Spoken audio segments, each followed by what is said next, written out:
Hello guys, bersama saya lagi dalam Orang Dapat Channel dalam segmen Suara Orang Kampung. Alright, so hari ini menarik untuk saya kongsikan kepada sahabat-sahabat semua di luar sana. Ya, seorang penganalisis politik membalun kau-kau geng sapu bersih dan juga lebay-lebay sahabat semua.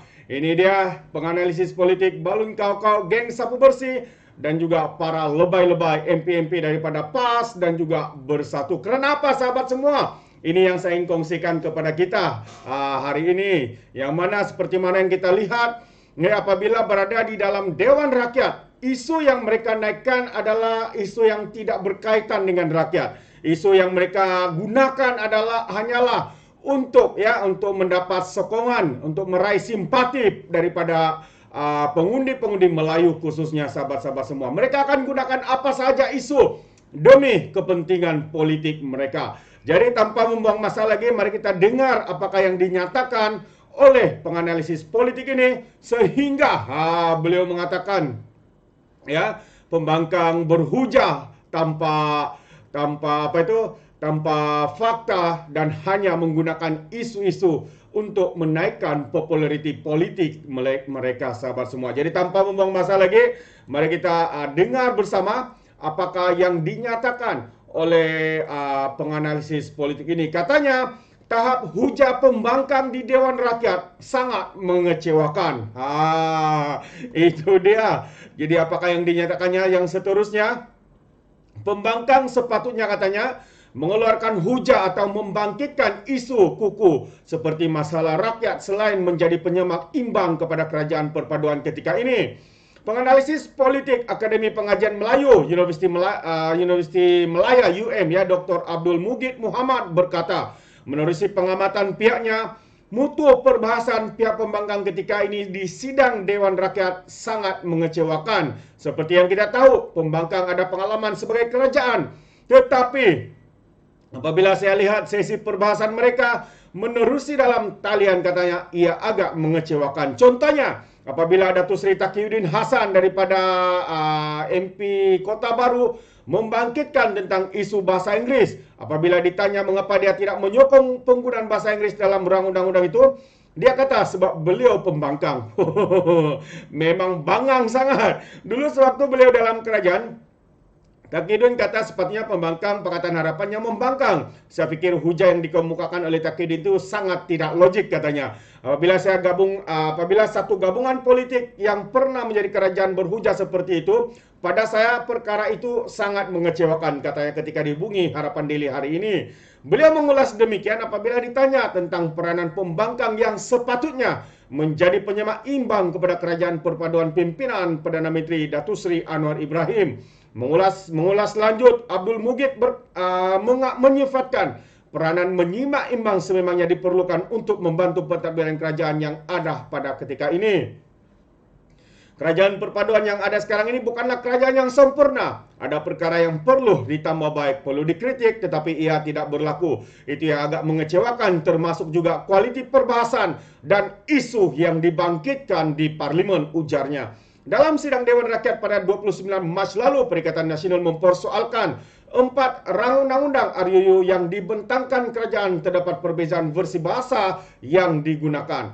Taqiyuddin daripada MP Kota Baru membangkitkan perkara tersebut, memandangkan rang undang-undang mempunyai dewi bahasa, manakala dua lagi rang undang-undang hanya dalam bahasa Inggris katanya. Jadi perkara itu boleh mengelirukan orang awam memandangkan rang undang-undang terbabit ataupun tersebut dibentang oleh kementerian yang sama, sedangkan katanya menjadi amalan di Dewan Rakyat setiap rang undang-undang menggunakan dewi bahasa bagi memberi kefahaman lebih jelas kepada orang awam.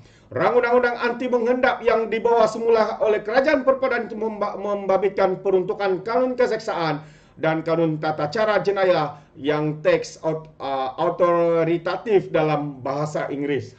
Itu antara kenyataan daripada penganalisis politik ini sahabat semua. Jadi jelas apabila kita melihat hujah dan juga perbahasan daripada pihak pembangkang pada hari ini di dalam Dewan Rakyat, kita boleh nampak, rakyat boleh nampak. Dan saya sendiri sebagai pandangan saya sangat bersetuju dengan apa yang dinyatakan oleh penganalisis politik ini, bahwa hujah dan juga perbahasan yang mereka gunakan itu hanya menggunakan isu-isu populis yang tidak banyak membantu rakyat. Juga ya sepatutnya di dalam tanggung jawab mereka sebagai semak dan imbang juga tidak dilakukan dengan terbaik, ya, dengan baik. Kerana apa? Mereka hanya mengulang isu-isu yang dimainkan. Contohnya MP Machang menggunakan isu lawatan Datuk Seri Anwar Ibrahim ke Arab Saudi baru-baru ini, menyatakan kegagalan katanya. Tetapi mereka tidak pernah melihat kepada intipati kepada lawatan tersebut. Dan baru-baru ini seperti yang dinyatakan isu penggunaan bahasa Inggris. Sedangkan semasa mereka menjadi kerajaan, mereka juga menggunakan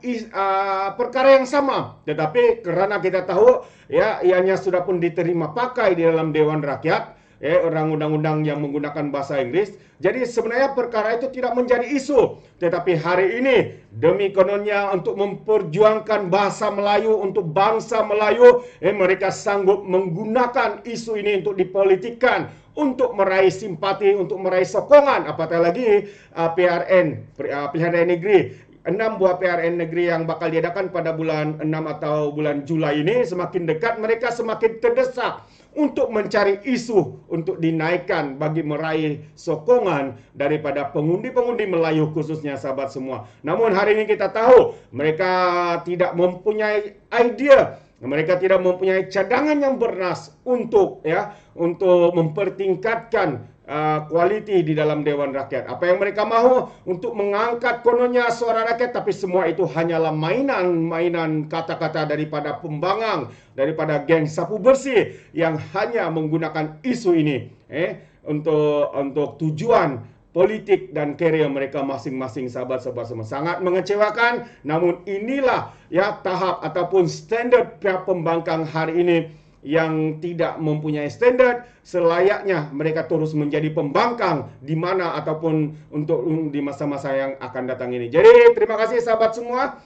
Itu saja apa yang saya kongsikan hari ini. Saya ucapkan ribuan terima kasih kerana sentiasa memberikan sokongan padu buat Orang Dapat Channel. Dan sebelum saya mengundurkan diri, mungkin sahabat-sahabat semua mau memberikan sebarang komen dalam isu ini. Anda boleh berikan komen Anda, tapi ingat, komen dengan cara berhemah. Jangan menjadi lebay-lebay, walaun-walaun yang memberikan komen dengan maki hamun. Sepertinya mereka tidak punya otak, mungkin karena otak mereka tertinggal di pergunungan Himalaya. Terima kasih sekali lagi saya ucapkan dan izinkan saya untuk mengundurkan diri. Dan seperti biasa, peribahasa mengatakan, tapapun kangkap, 2 ton keinginan. Dalam bahasa Melayu, tepuk dada, tanya selera. Sekian, bye-bye.